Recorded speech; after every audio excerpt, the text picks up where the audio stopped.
ผู้สูงอายุตามพยายามให้ได้ว่ากินกับ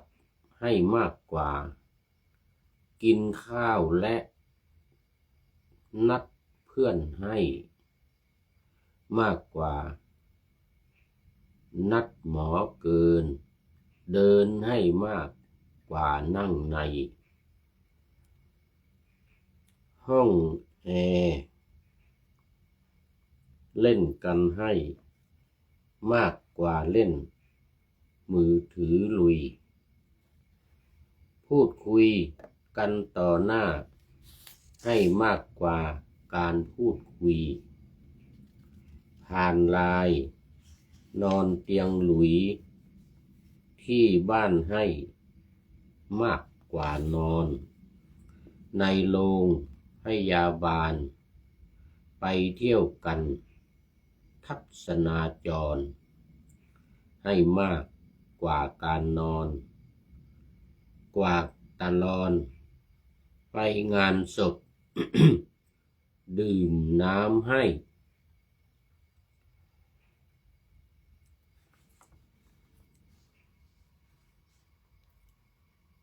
มากกว่า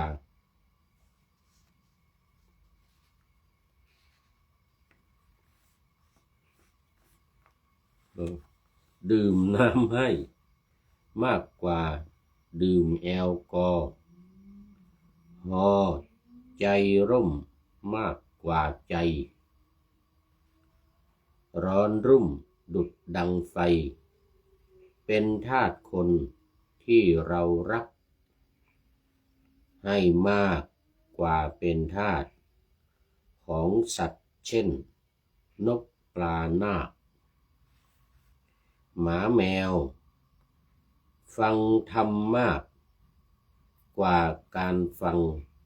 คำนินทาเมตตาหรือว่ารักให้มากกว่าเกลียดโกรธาผู้สูงวัยควรหาโอกาสทำให้ได้จริงขอถวายความนอบน้อมแด่พระรัตนตรัยมีพระพุทธเจ้าเป็นต้นขอถวายความเคารพพระมหาเถระมีพระเถรานุเถระเจ้าคณะพระสังฆาธิการทั่วโลกมีพระเดชพระคุณพระธรรมเสนาบดีเจ้าคณะภาค7วัดพระธาตุดอยสุเทพเป็นต้นและขออำนวยพรแด่ท่านผู้ฟังท่านผู้ชมสาธุชนพุทธบริษัททั้งหลายวันนี้รายการพระไตรปิฎกลอยฟ้าก็ลอยมาจากวัดพระธาตุดอยสุเทพล่วงหน้า1 วันซึ่งจะเข้าสู่สถานีวิทยุในวันพรุ่งนี้5 สถานี คือสถานีวิทยุวัดพระธาตุดอยสุเทพระบบ FM 96 เมกะเฮิรตซ์ทุกวันเวลา5 ทุ่มถึงเที่ยงคืนเราดูจะดึกไปหน่อยขนาดตอนนี้บันทึกล่วงหน้าแค่3 ทุ่มกว่า3 ทุ่ม 25 นาทีโอ้นี่ตายกไม่ขึ้นแล้ว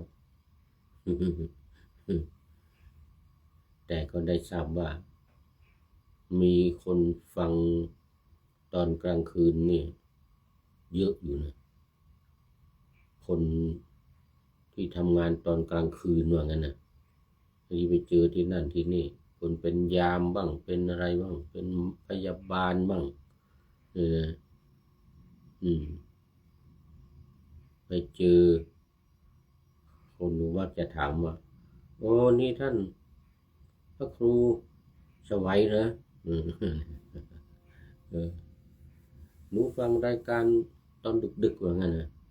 เอางั้นนะตอนดึกๆ5 ทุ่มนะทำไมฟังมันนอนไม่หลับวะ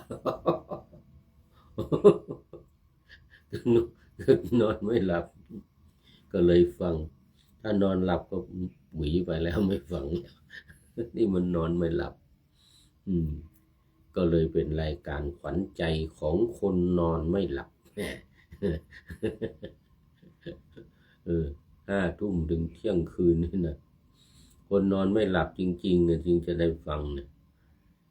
นี่อย่างผู้พูดนี่3 ทุ่มก็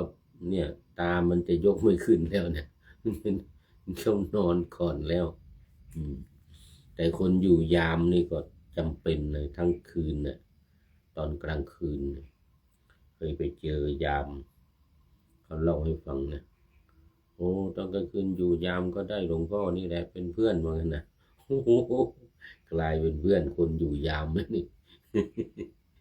รายการพระไตรปิฎกลอยฟ้ากลายเป็นเพื่อนคนอยู่ยามมันFC ตัวจริงทั้งหลายไม่กันลอกไปหมดแล้วไม่กันลอกไปหมดแล้วแต่ไม่แน่นะบางทีก็ยังมีเข้ามาอยู่หรือบางทีต่างประเทศอย่างวัดพระสิงห์ UK นี่มักจะเข้ามาตอนดึกนี่แหละเพราะว่ายังเป็นตอนกลางวันเขาอยู่ตอนเนี้ย3 ทุ่มนี่นับถอยไป7 ชั่วโมง2 ทุ่ม1 ทุ่ม6 5 4 3 2กำลังบ่าย2 โมงเนี่ยกำลังบ่าย2 โมงนิ่งไปทางอเมริกานี่นะต้องห่างกัน12 ชั่วโมง3 ทุ่มนี่ก็กำลัง3 โมงเช้า4 โมง3 โมงเช้าหรือ4 โมงเช้า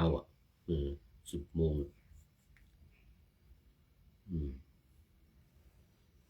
นี่ทางอเมริกามินนิโซตาเซาท์ดาโกตาเป็นไงเนาะนี่เงียบอยู่นี่นี่มาตอนนี้ขออนุโมทนากับเจ้าภาพก่อนนี่เจ้าภาพในโครงการอบรมฝึกหัดกาพระภิกษุปาติโมกข์ของคณะสงฆ์ภาค7รุ่นที่1/2569นี่นะ2 เดือนตั้งแต่เดือน24 กุมภาพันธ์เป็นต้นมาไปเรื่อยๆจนถึง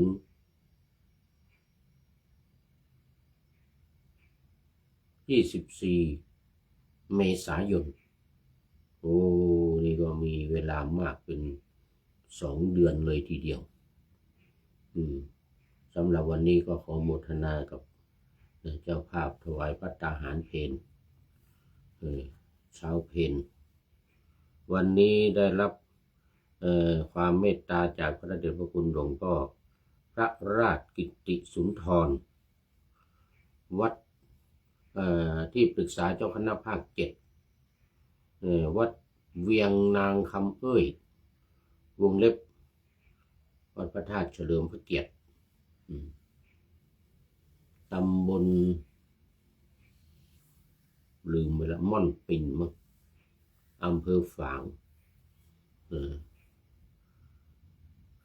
นี่เป็นเวียงนางคำสมัยพระเจ้าฝางเนี่ย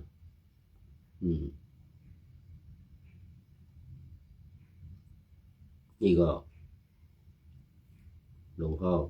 รับเป็นเจ้าภาพภัตตาหารเพลเช้าเพล 3,000 บาทโมทนาเป็นอย่างยิ่งแล้วก็น้ำปานะบางทีนี่ 1,000 บาทต่อวัน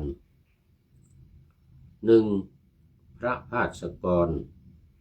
วัจนะกโรพร้อมด้วยสามเณรวัดพระธาตุดอยสุเทพโอ้โห สามเณรด้วยสามเณรวัดพระธาตุดอยสุเทพตัวกระปิกกระป๊อกสามเณรวัดพระธาตุดอยสุเทพนะโอ้นี่ใจดีมาเป็นเจ้าภาพเลยวันนี้แล้วก็สองนางสาวนฤดีโอวาทวรัญยูพร้อมด้วยครอบครัววรัญยูทุกคนเป็นเจ้าภาพน้ำปานะวันนี้1,000 บาทวันนี้วันที่16 มีนาคม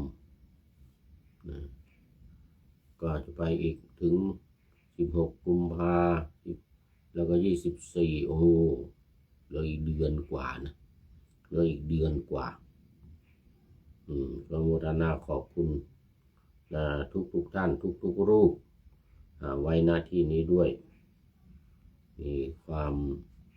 ขอให้เป็นบุญเป็นกุศลได้บุญมากๆมีความมุ่งมา่ปรารถนาสิ่งใดก็ขอให้ได้สมดังมโนในปณิธานมโนปณิธานเพราะว่า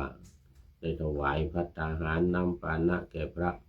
ปาติโมกข์นี่ถือว่าสุดยอดนี่2 เดือนมานั่งท่องกันอยู่นี่ ผู้พูดนี่ยังท่องไม่ได้เลยไปทบทวนวันนั้น2 อาทิตย์ได้1 พารากราฟก็พารากราฟแรกนะ2 อาทิตย์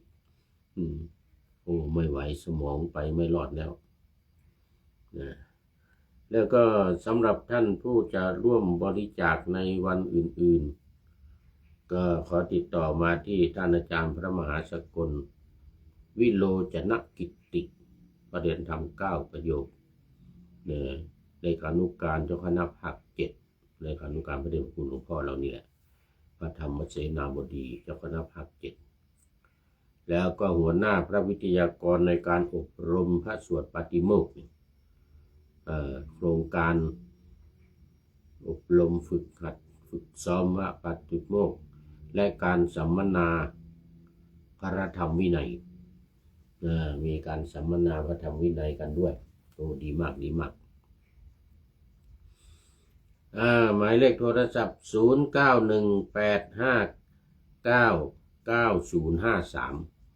0918599053นี่ผู้พูดจำได้แล้วติดต่อที่อาจารย์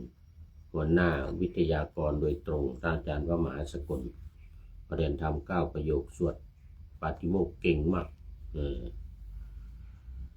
สำหรับท่านที่ไม่มีเวลามาประเคนด้วยตนเองก็ขอเชิญโอนปัจจัยเข้าธนาคารกสิกรไทยวัดในนามวัดพระธาตุดอยสุเทพหมายเลขบัญชี211286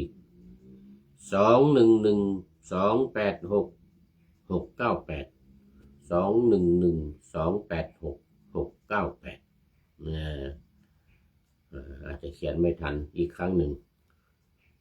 211286 698ก็ถ้าไม่เป็นวันไม่เป็น3,000 1,000ก็ตามเจตนาศรัทธาตามกำลังศรัทธากำลังทรัพย์200 300 500ก็โอนเข้ามาร่วมเป็นเจ้าภาพรวมกันก็ขอโมทนาไว้ล่วงหน้าทีนี้ เอาละตอนนี้ก็เข้ามาสู่เนื้อหาของธรรมะกันเลยตอนนี้เดี๋ยวมาวิหารลายเดี๋ยวจะเสียเวลาไปมาก บางวันได้ธรรมะน้อยเดียวมัวแต่พูดอะไรวิหารลายยิ่งตอนนี้ง่วงหลับง่วงนอนแล้วก็ไม่มีFCเข้ามาอีกยกตาจะไม่ค่อยขึ้นแล้วเอาแล้วไม่เป็นไรให้หมดเวลานี่ก็จะได้ว่าแล้วก็หาวนอนเลยทีนี้ ว่าแล้วก็หามนอนเลยเนื้อหาวันนี้ก็ยังอยู่หมวดเดิมหมวดเอตัทคะหมวดที่14เอตัทคะแล้วก็มาหมวดย่อยหมวดที่7ว่าด้วยอุบาสิกาผู้ได้รับการยกย่องจากองค์สมเด็จพระสัมมาสัมพุทธเจ้าของเราเรียกภาษาบาลีว่าเอตัทคะแปลว่าเป็นเลิศในด้านนั้นๆในฝ่ายนั้นๆเอตัแปลว่านั้นๆนี่มีหลายด้านมาแล้วฝ่ายพระภิกษุนี่41รูปนะฝ่ายภิกษุณีก็รู้สึกจะ10 กว่ารูปเหมือนกันนะภิกษุณีนี่นะแล้วก็ฝ่ายอุบาสกอีกอุบาสิกานี่อีกอุบาสิกานี่10 ท่านด้วยกันวันนี้มาถึงท่านที่7ว่ามาแล้ว6ท่านที่7วันนี้นางสุปิยานางสุปิยานี่ได้รับการยกย่องจากพระพุทธเจ้าว่าเป็นผู้ที่ต้องดูก่อน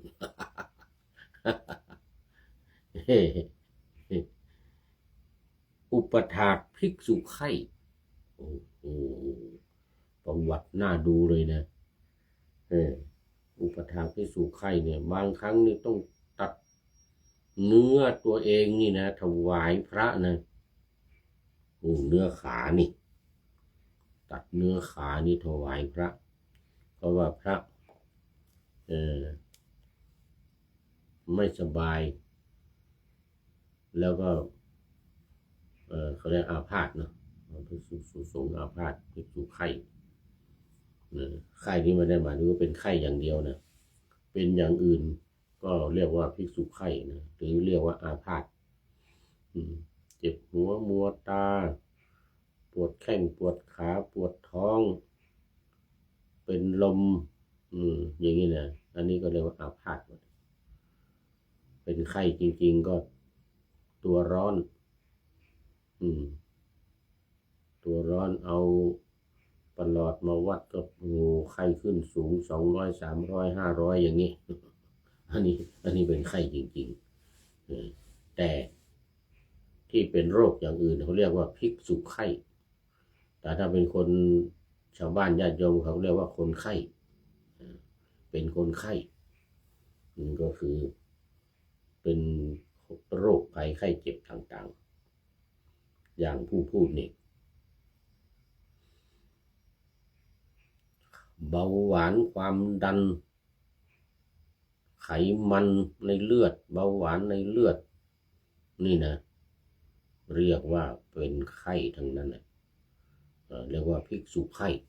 ไม่ใช่เป็นไข้ธรรมดาภิกษุไข้ถ้าเป็นไข้นี่ก็คือเป็นไข้จริงๆตัวร้อนแต่ภิกษุไข้หรืออาพาธเนี่ยนะภิกษุอาพาธหรือภิกษุไข้นี่คืออาการเจ็บป่วยต่างๆตอนนี้ท้ายสุดของผู้พูดนี่ก็คือต่อมลูกหมากโตเดินทางไปไหนไกลๆนี่จะต้องใส่แพมเพิร์สเข้าไว้กันเข้าไว้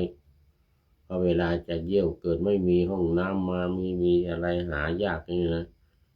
มันหยดออกเลยนะปัดแป๊ดเนาะ กันไม่อยู่ก็ปล่อยลงในแพมเพิร์สนี่เจอห้องน้ำที่ไหนก็ค่อยถอดออกแล้วก็ทิ้งเลยถอดออกแล้วก็ทิ้งเลยเอาอันใหม่ใส่อีก เอามานี่ภิกษุไข้แต่นางสุปิยาเนี่ยโอ้โหดูแลเต็มที่เลยด้วยใจเมตตาด้วยความรักด้วยความ สงสารเลยได้ชื่อว่าสุปิยาไงปิยาปิยะเนี่ยแปลว่าความรักอันนี้สุมาข้างหน้ากันว่าสุนี่แปลว่าดีแปลว่างามแปลว่าง่ายก็ได้โอ้นี่มีความรักที่ดีมากมีความรักที่งามเป็นผู้ที่มีความรักงามในการรักคนอื่นอะไรอย่างนี้นะหรือน่ารักอย่างนี้นะโอ้ตอนนี้โมทนากับครูยาโอ้นี่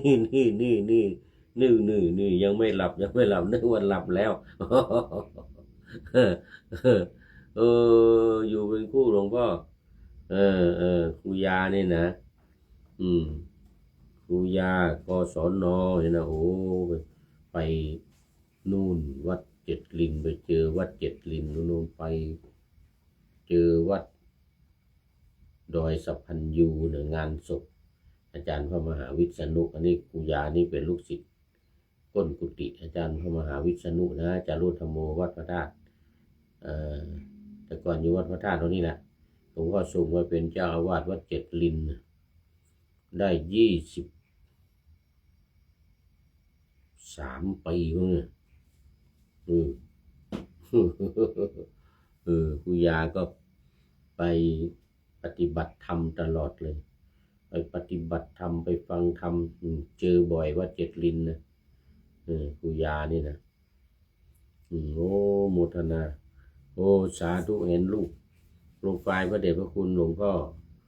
พระเทพมังคลาจารย์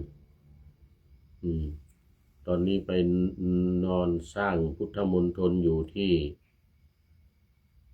อำเภอดอยหล่อ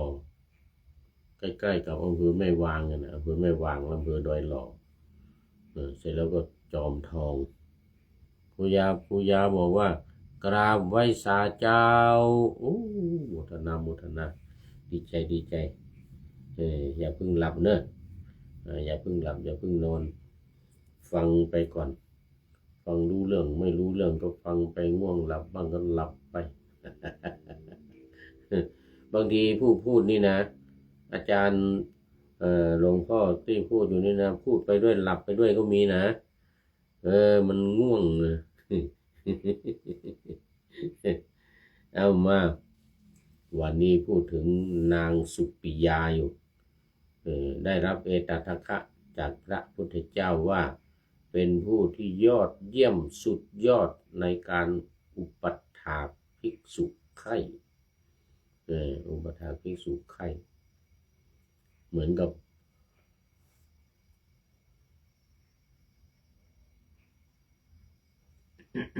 ก็ไปพระเจ้าเป็นเส้นที่กุศลพระเจ้าเป็นเส้นที่กุศลนี่นะโอ้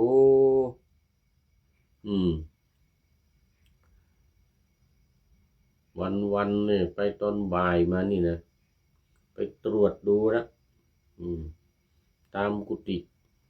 พระภิกษุรูปไหนเป็นไข้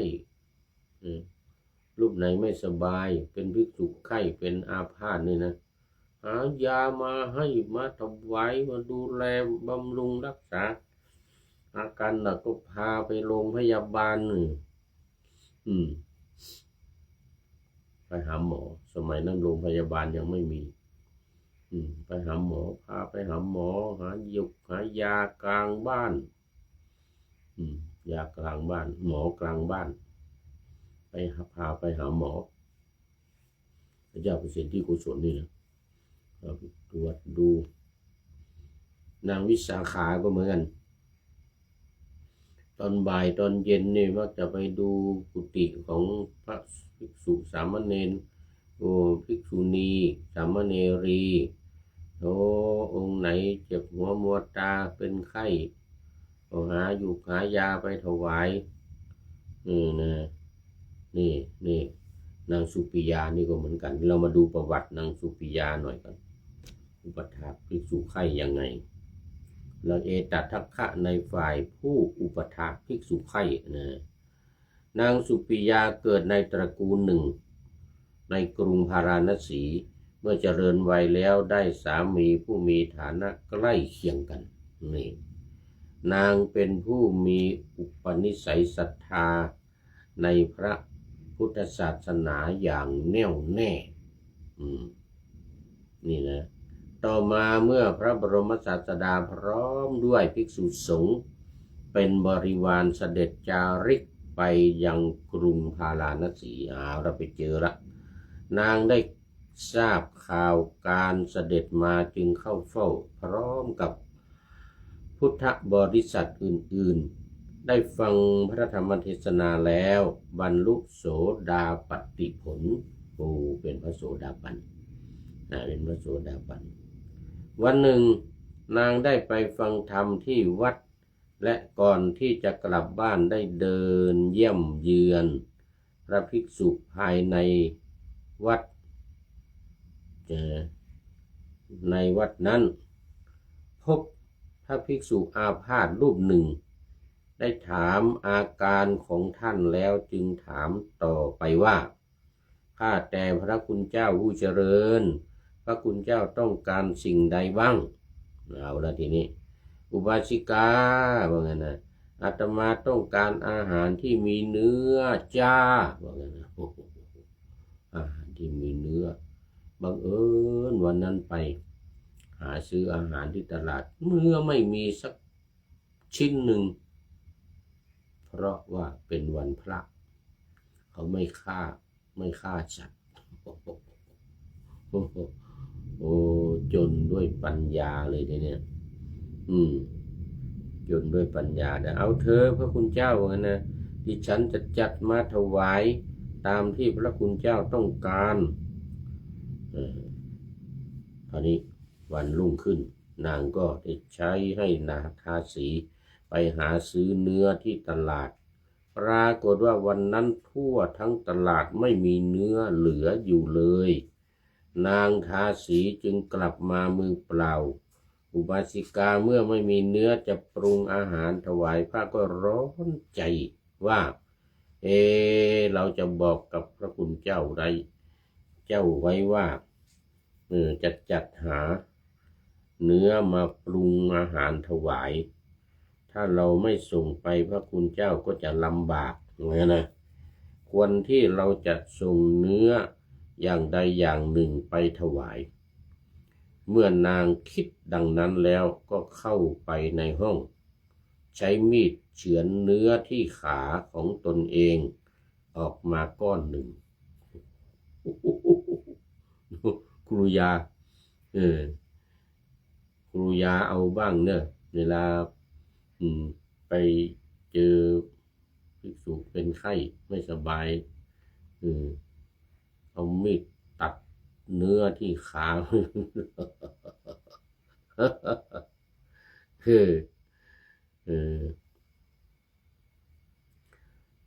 แล้วก็ส่งนางทาสีจัดการปรุงอาหารนะพร้อมทั้งสั่งให้นำไปถวายพระคุณเจ้าที่วัดถ้าพระคุณเจ้าถามถึงก็ให้บอกว่าอุบาสิกาเป็นไข้นะนางทาสีก็ทำตามที่อุบาสิกาผู้เป็นนายสั่งทุกประการพระบรมศาสดาเมื่อทราบว่านางสุปิยาไม่สบายเอาละทีนี้ทราบว่านางสุปิยาไม่สบายนะเดี๋ยวก่อนจึงพร้อมด้วยภิกษุสงฆ์เป็นบริวารเสด็จไปยังบ้านของนางสุปิยาอุบาสิกานางเมื่อทราบว่าพระผู้มีพระภาคเสด็จมาได้ปรึกษากับสามีว่าตนไม่สามารถที่จะเข้าเฝ้าพระบรมศาสดาได้ขอให้สามีจัดการกราบทูลอาราธนาพระบรมศาสดาให้ประทับนั่งณที่สมควรแล้วถวายพระกยาหารพระบรมศาสดาเสด็จมาถึงบ้านของนางสุปิยาประทับนั่งบนพุทธอาสน์ที่จัดไว้แล้วตรัสถามถึงนางสุปิยาว่า พุทธเจ้าทราบแล้วทราบตั้งแต่ตอนเช้านู่นตอนหัวรุ่งตรวจดูสัตว์โลกตรวจดูสัตว์โลกอุบาสกนางสุปิยาไปไหนอยู่นะโอ้โหรู้จักด้วยนางสุปิยานอนอยู่ในห้องได้ยินพระพุทธดำรัสที่ตรัสกับสามีโดยตลอดจึงคิดว่าพระบรมศาสดาทรงมีพระมหากรุณาธิคุณสงเคราะห์เกื้อกูลแก่ชาวโลกทั้งปวงคงจะทรงทราบเหตุเรื่องราวของเราแล้วว่างั้นนะจึงรับสั่งเรียกหาว่างั้นนะ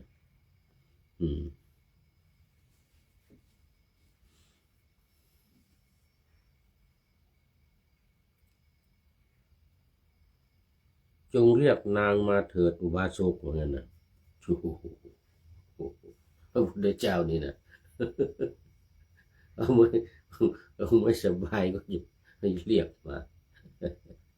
นางก็คิดว่าพระพุทธเจ้าคงจะทราบว่านะพระบรมศาสดาทรงมีมหากรุณาแก่เราทรงทราบเรื่องราวแล้วจึงรับสั่งเรียกหาเราว่างั้นนะเมื่อคิดดังนี้แล้วเกิดปีติปราบปลื้มลืมความเจ็บปวดจึงรีบลุกขึ้นจากเตียงโดยเร็วด้วยหวังจะเข้าเฝ้าทันใดนั้นเหตุอัศจรรย์อันเกิดจากพุทธานุภาพบาดแผลที่ขาของนางก็หายสนิทโอ้โหexcellent เขาเรียกว่าอะไรมันอัศจรรย์เนี่ยมันอัศจรรย์เขาเรียกว่ามันอะไรสักอย่างหนึ่งเนี่ยนะหายสนิทเลยผิวราบเรียบไม่มีร่องรอยบาดแผลผิวพรรณผ่องใสยิ่งกว่าเดิม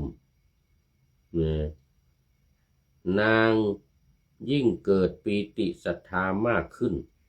รีบจัดแจงแต่งกายเรียบร้อยแล้วออกมาเฝ้ากราบถวายบังคมด้วยเบญจางคประดิษฐ์แล้วนั่งณที่อันสมควรแก่ตนอนุภาพของพระพุทธเจ้าแผลที่ตัดเนื้อเนี่ยตัดเนื้อแล้วก็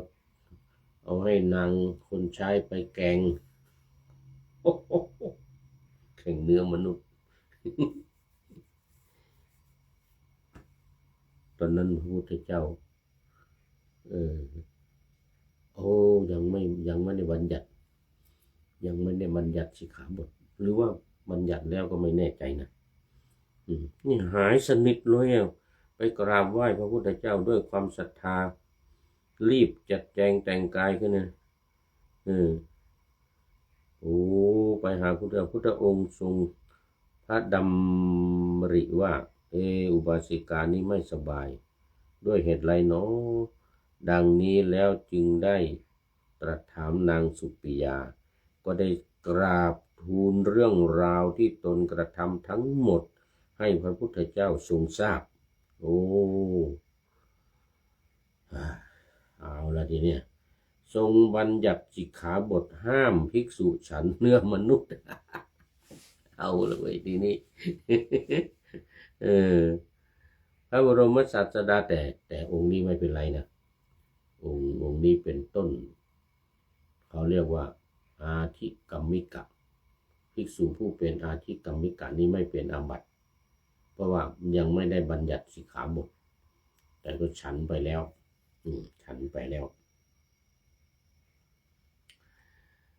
ทรงบัญญัติสิกขาบทห้ามภิกษุฉันเนื้อมนุษย์พระบรมศาสดาครั้งเสด็จเสร็จกิจแล้วเสด็จกลับพระวิหารรับสั่งให้ประชุมสงฆ์แล้วทรงตำหนิเอาละเว้ย โมฆะบุรุษอีแล้วเนี่ย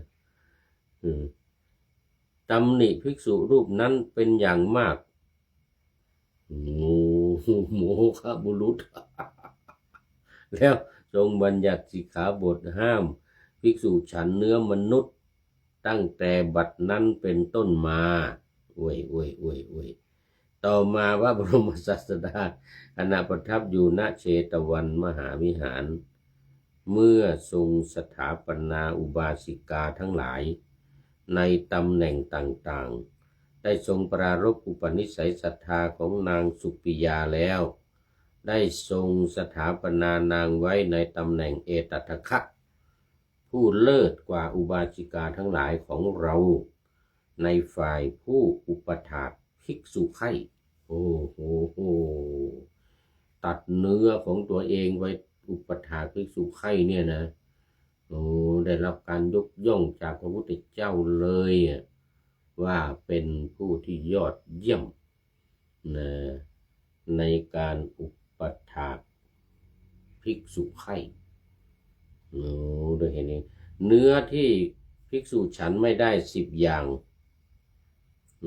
เอาแล้วทีนี้บรรดาเนื้อทั้งหลายมีเนื้อมนุษย์เป็นต้นนะ1เนื้อมนุษย์2เนื้อช้าง3เนื้อม้า4เนื้อสุนัข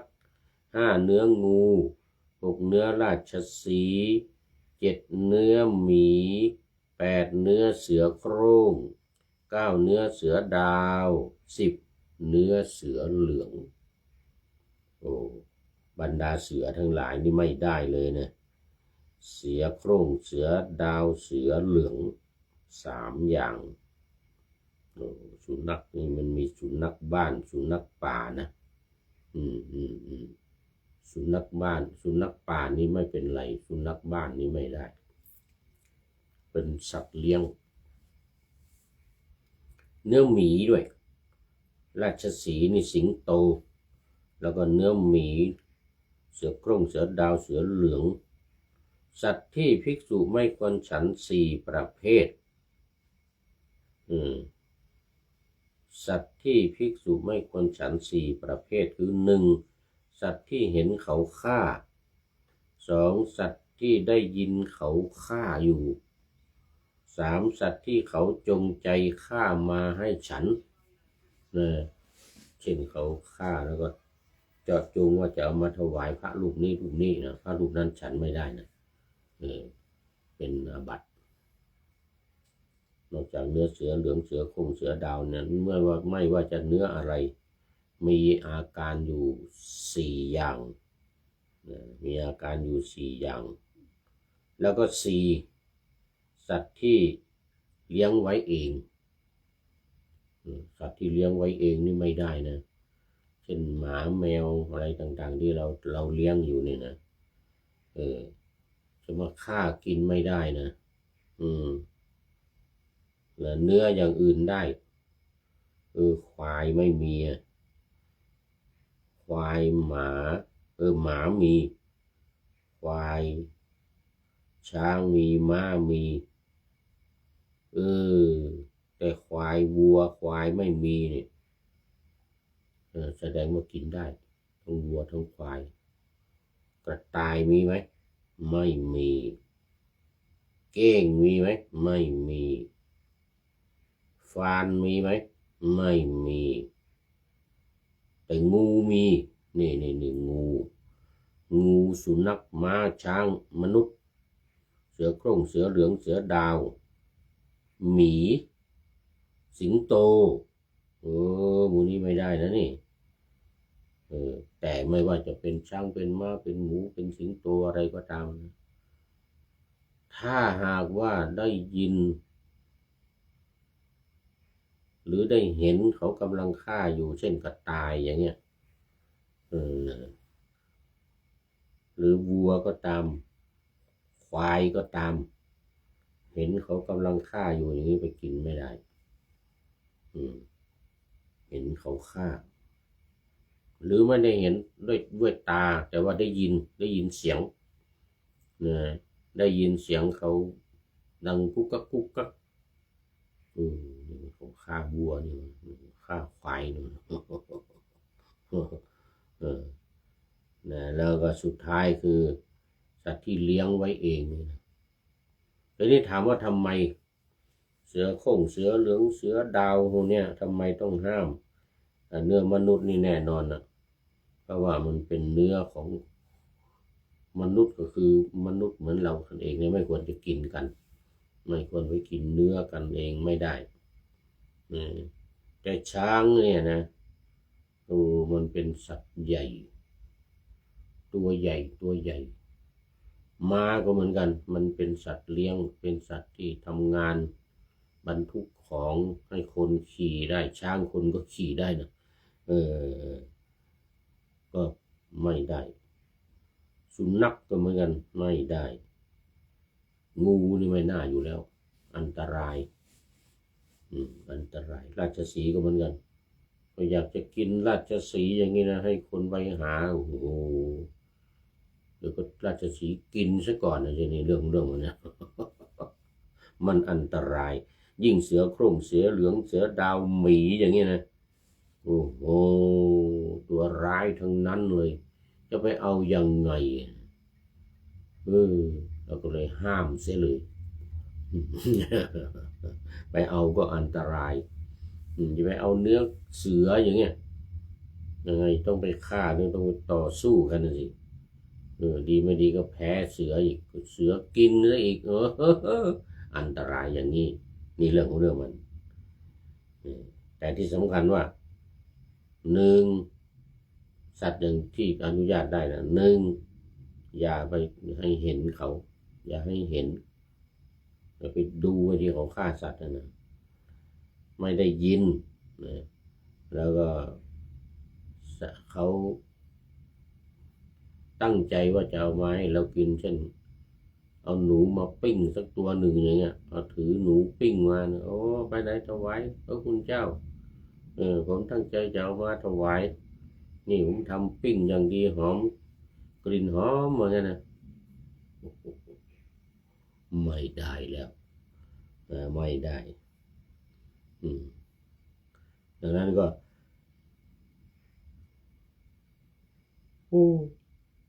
ขอไป 4 อย่างเนี่ยครูยา4 ลักษณะ 1เห็นเขาฆ่า2ได้ยินเขาฆ่า3เขาตั้งใจเอามาถวายฆ่าแล้วมาถวายและ4เป็นสัตว์เลี้ยงของตัวเองอันนี้ไม่ได้เอาแล้ววันนี้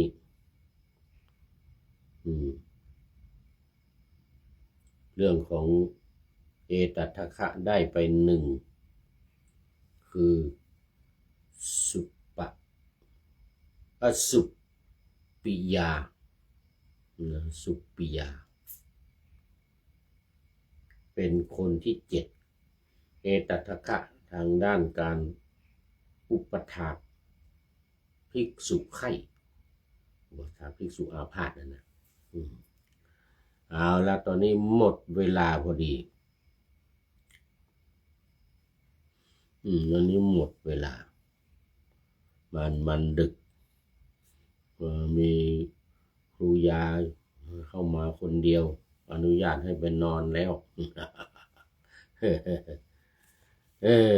ก็มาดู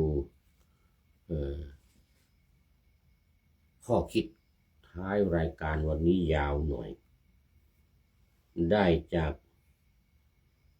พลตรีนเรศจิตรัก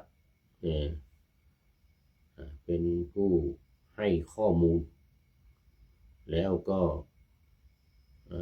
พญาเทพ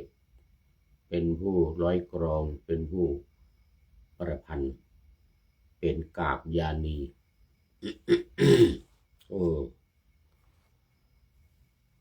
เกี่ยวกับผู้สูงอายุควรจะทำยังไง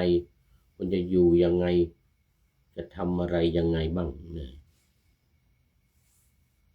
มี12 อย่างที่ควรทำนะที่ควรจะขวนขวายมาทำให้ได้นี่ผู้สูงอายุตามพยายามให้ได้ว่ากินกับให้มากกว่า กินข้าวและนัดเพื่อนให้มากกว่านัดหมอเกินเดินให้มากกว่านั่งในห้องแอร์เล่นกันให้มากกว่าเล่นมือถือลุยนะนั่งในห้องแอร์พูดคุยกันต่อหน้าให้มากกว่าการพูดคุยผ่านไลน์นอนเตียงหลุยที่บ้านให้มากกว่านอนในโรงพยาบาล นอนบ้านดีกว่าเป็นนอนโรงพยาบาลนะมาดูข้อหนึ่งไปก่อนข้อหนึ่งนี่กินกับให้มากกว่ากินข้าวโอ้วันนี้ผู้พูดจะเข้าท่าเลยผู้พูดนี่กินกับทุกวันแต่ว่ากินข้าว7 วันกินข้าวครั้งหนึ่งนอกนั้นกินแต่กับวันอาทิตย์เรากินเช่น1 ครั้ง7 วันกินครั้งหนึ่ง7 วันหรือ8 วัน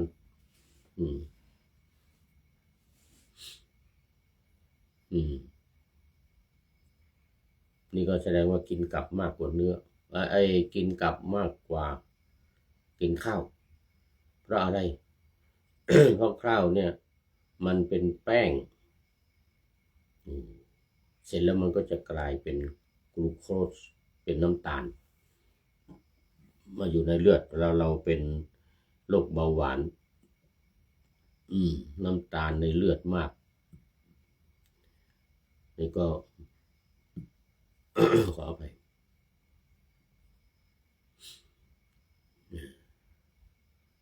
ต้องกินกับมากๆกินกับให้มากกว่ากินข้าวและนัดเพื่อนมากกว่านัดหมอเกินเดินให้มากกว่านั่งในห้องแอร์เล่นกันให้มากกว่าเล่นมือถือลุย คือคนแก่เนี่ยนะเราต้องพยายามว่ากินข้าวนี่ให้มากกินกับให้มากกว่ากินข้าวทีนี้ก็นัดเพื่อนมากกว่านัดหมอคือพยายามหลีกเลี่ยงแต่ถ้ามันเจ็บป่วยเป็นไข้ไม่สบายก็ต้องนัดหมอนะ แต่ว่าตามปกติก็พยายามนัดเพื่อนพูดคุยกันสนเสเฮฮาสนเสเฮฮาพูดคุยกันให้สนุกสนานนั่งในห้องแอร์ดีกว่านั่งในห้องแอร์เล่นพูดคุยกันเล่นกันพูดคุยกันกับเด็กบ้างหรือกับเพื่อนฝูงอะไรเงี้ยให้มากกว่าเล่นมือถือแต่มือถือถ้าเอามาถ่ายเนี่ยไลฟ์สดนี่ไม่เป็นไรนะแต่ว่าเล่นอย่างอื่นเล่นเกมเล่นอะไรต่างๆนี่ไม่ได้แต่ที่สำคัญคือพูดคุยกันเล่นกันกับลูกกับหลานหรือกับญาติสนิทมิตรสหายอะไรเนี่ยให้มากกว่าเล่นมือถือมากกว่าดูมือถือพูดคุยกันต่อหน้าให้มากกว่าการพูดคุยผ่านไลน์นอนเตียงหลุยที่บ้านให้มากกว่านอนในโรงพยาบาล พูดคุยกันเนี่ยนะต่อหน้าพยายามพูดกันต่อหน้าดีกว่าไปแชททางไลน์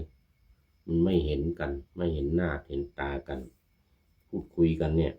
ให้มากกว่าบางทีก็อาจจะมีเรื่องกันคุยกันผ่านทางไลน์เนี่ยน่าก็นอนที่บ้านเนี่ยให้มากกว่านอนโรงพยาบาลมากกว่านอนในโรงพยาบาลไม่เที่ยวกันทัศนาจรไปเที่ยวนั่นเที่ยวนี่ไม่เที่ยวคือใช่ไปเที่ยวกัน มากกว่าไปงานศพมากกว่าไปงานศพนี่พยายามหลีกเลี่ยงแต่บางทีมันก็จำเป็นนะเป็นญาติแต่ว่าต้องไปเที่ยวให้มากกว่าไปงานศพ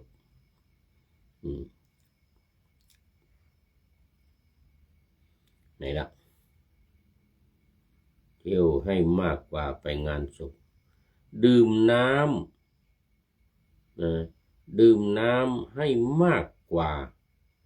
ดื่มแอลกอฮอล์ก็คือดื่มน้ำธรรมดาให้มากกว่าไปดื่มสุราเมลัยเครื่องดองของเมาทั้งหลายมีสุราเป็นต้นเลยนะแต่ว่าดื่มน้ำให้มากกว่าไปดื่มแอลกอฮอล์ทั้งหลายใจร่มเย็นมากกว่าใจที่รุ่มร้อนเหมือนดังไฟรุ่มร้อนดุจดังไฟเป็นทาสคนที่เรารักให้มากกว่าเป็นทาสของสัตว์เช่นหมาแมวสุนัขหมาแมวนาคปลาบางทีไปหลงสัตว์เลี้ยงบางบ้านมีเป็นตู้โอ้สัตว์เลี้ยงเยอะเหลือเกินแต่ว่าในกรณีนี้ก็ให้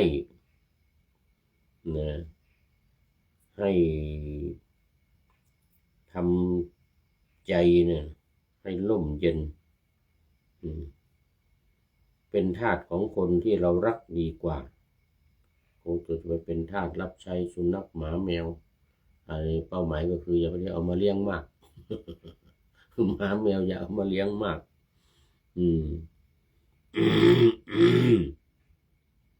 เนี่ยฟังธรรมมากกว่าการฟังคำนินทาใครจะเที่ยวนินทาว่ากล่าวกันนะก็เราไม่ต้องไปฟังเราฟังธรรมดีกว่าฟังธรรมให้มากกว่าเราฟังธรรมจะได้ความรู้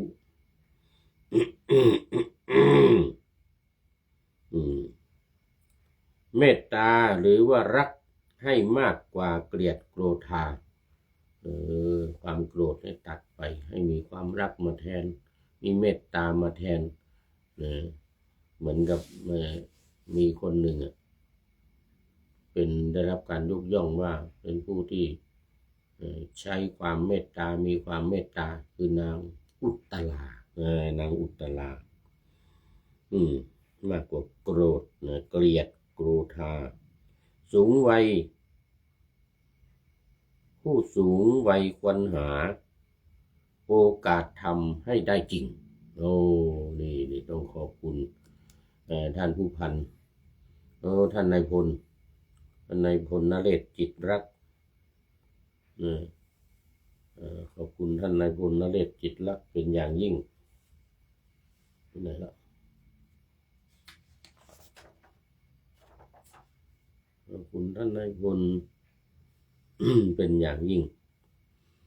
ที่ให้ข้อคิดเกี่ยวกับเรื่องนี้มาแล้วก็มหาเทพเป็นคนร้อยกรองเป็นคนบทประพันธ์ หมดเวลาพอดีครูยาก็เป็นหนึ่งเดียว ในรายการวันนี้เป็นท่านแรกแล้วก็เป็นท่านสุดท้ายโมทนาเป็นอย่างยิ่งขอนำพระไตรปิฎกลอยฟ้าไปจากผู้ฟังทั้งหลายในโลกล่าวันต่อไปจะได้ย้อนกลับมาสู่สถานีใหม่ให้ท่านฟังอย่าลืมเปิดวิทยุหรือเครื่องรับโทรศัพท์โมบายคอมพิวเตอร์พัง YouTube เฟซเพจไลน์ให้ดังเพื่อชมฟังรายการวันต่อไปขอทุกท่านมีความสุขทุกคืนวันนำธรรมะประกอบการงานทั้งหลายเช่นขยันทำงานทางวาจากายใจขวนขวายกิจการงานนานาบำเพ็ญสาธารณประโยชน์ เว้นสิ่งที่มีโทษโหดเยี่ยงสาประกอบแต่กรรมดีมีราคาแสวงหาเงินทองครองใจคนเสียสละพละทรัพย์นับมากน้อยไม่ให้ล้านก็ให้ร้อยไม่ด้อยผลเอื้อคนรวยช่วยคนยากฝากคนจนให้ทุกคนเท่ากันมาตรฐานเดียวขอเจริญพร